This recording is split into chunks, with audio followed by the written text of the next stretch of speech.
नमस्कार, आप लोग के साथ उपस्थित मैं मुकुंदकांत। आप देख रहे हैं एचडी न्यूज़। आज हम पहुंचे हुए हैं जिला अधिवक्ता संघ प्रयागराज, जो कि कचहरी के नाम से जाना जाता है।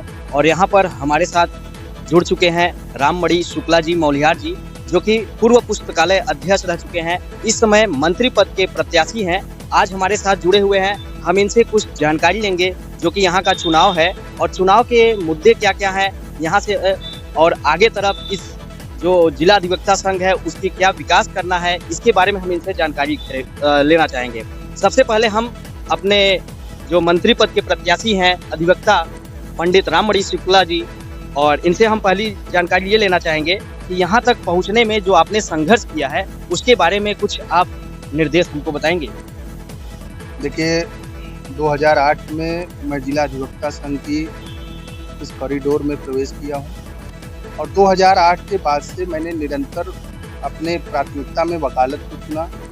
वकालत के साथ साथ लोगों के सहयोग से और उनके आदेश पर मैंने 2019 में बार की लाइब्रेरी पद का चुनाव लड़ा और हमारे अधिवक्ता साथियों के आशीर्वाद से मैं 2021 में इस जिला अधिवक्ता संघ में पुस्तकालय अध्यक्ष के पद पर निर्वाचित रहा।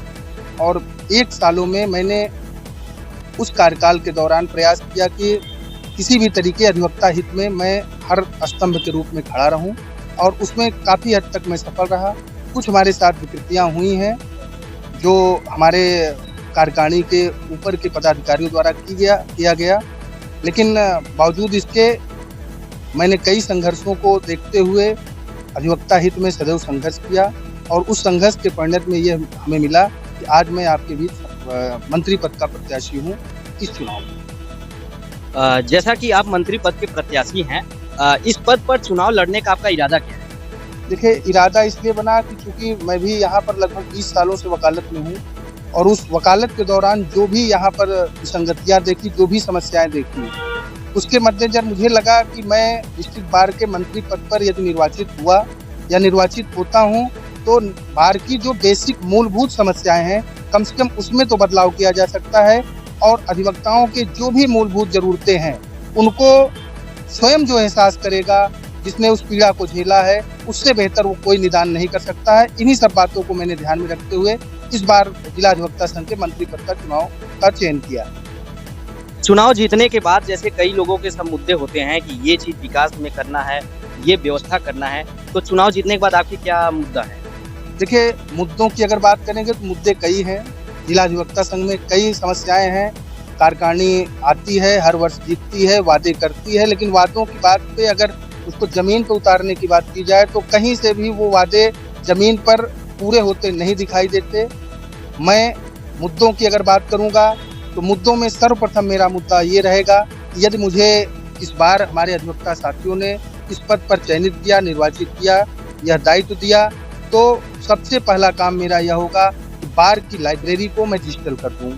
दूसरे मुद्दा मेरा ये होगा कि मैं इस कैंपस को, बार के कैंपस को वाईफाई में सुविधा को बढ़ाऊं और वाईफाई से युक्त करूं। तीसरा मेरा मुद्दा जो होगा, आर्थिक तौर पर कमजोर अधिवक्ता साथी जो हैं उनके लिए मैं उनकी बेटी की शादी के लिए एक सगुन योजना प्रारंभ करूंगा। उस सगुन योजना के तहत एक निश्चित धनराशि जो वास्तव में जरूरतमंद आर्थिक तौर पर कमजोर अधिवक्ता हमारे साथी हैं, उनकी बेटी की शादी के लिए मैं एक निश्चित धनराशि उनको प्रदान करूंगा।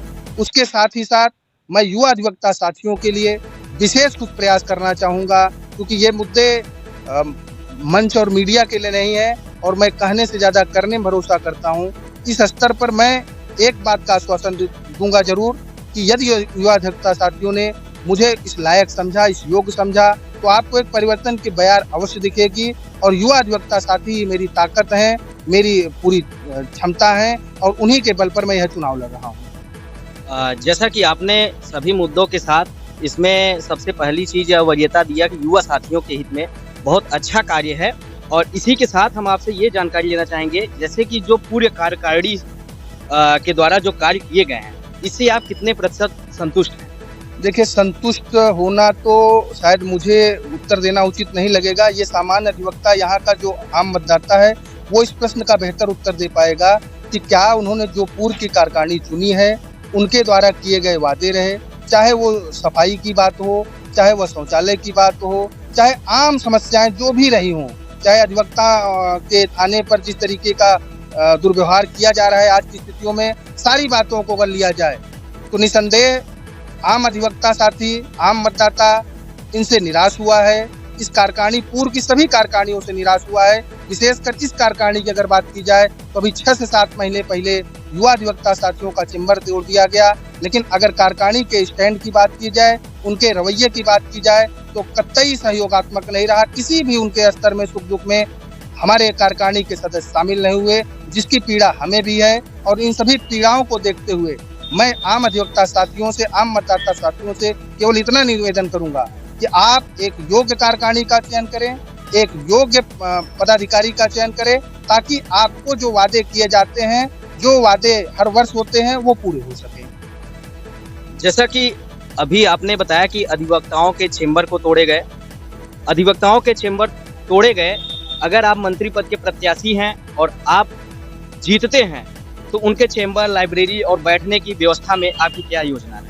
देखिए, ऐसा है कि समस्याएं जो चेंबर की हो रही हैं, वो जिस प्रकार से चेंबर को तोड़ा गया है और आज वो हमारे युवा साथी विस्थापित हैं, उनके लिए एक वैकल्पिक व्यवस्था मेरे दिमाग में चल रही है। और अगर मैं किसी भी उस वैकल्पिक व्यवस्था में को पूर्ण करने में सफल हुआ तो उन युवा अधिवक्ता साथियों को जरूर आश्वस्त करूंगा कि प्रशासन के सहयोग से और बार काउंसिल के सहयोग से उनके चेंबर को पुनः बनवाने का या तो उनको वैकल्पिक व्यवस्था देने का मेरा पूरा प्रयास रहेगा। इस बात का मैं इस कार्यक्रम के माध्यम से आश्वासन देता हूँ। अगली कड़ी में एक सवाल और हमारे मन में आया है कि अधिवक्ताओं के स्वास्थ्य बीमा कल्याण जो योजना है, इसके संबंध में आप कुछ जानकारी देंगे? देखिए, सबसे अच्छा मुद्दा आपने लिया, क्योंकि वास्तविक जरूरत यह है कि हमारे ऐसे कई अधिवक्ता साथी हैं जिन वो वास्तव में सक्षम नहीं है अपने दवा इलाज, अपने मेडिकल के लिए, क्योंकि पूर्व में व्यवस्थाएं लागू की गई लेकिन उसका कंप्लायंस नहीं हो पाया, वो जमीन पर किसी तरीके से अच्छे रूप में शामिल नहीं आए। तो मैं इस जो पूर्व की व्यवस्थाएं हैं, चाहे वो मेडिक्लेम हो, चाहे इंश्योरेंस हो, चाहे स्वास्थ्य बीमा हो, उसमें परिवर्तन करके आधुनिकता के हिसाब से, आधुनिकता जिस हिसाब से चाहती है उसके हिसाब से मेडिक्लेम, इंश्योरेंस और उनके स्वास्थ्य बीमा की व्यवस्था करूंगा। जैसा कि अधिवक्ताओं की शिकायत बहुत रहती हैं, उन शिकायतों को लेकर के आप निस्तारण की क्या योजना बना रहे हैं? देखिए, ये बात आपने बहुत अच्छी कही है।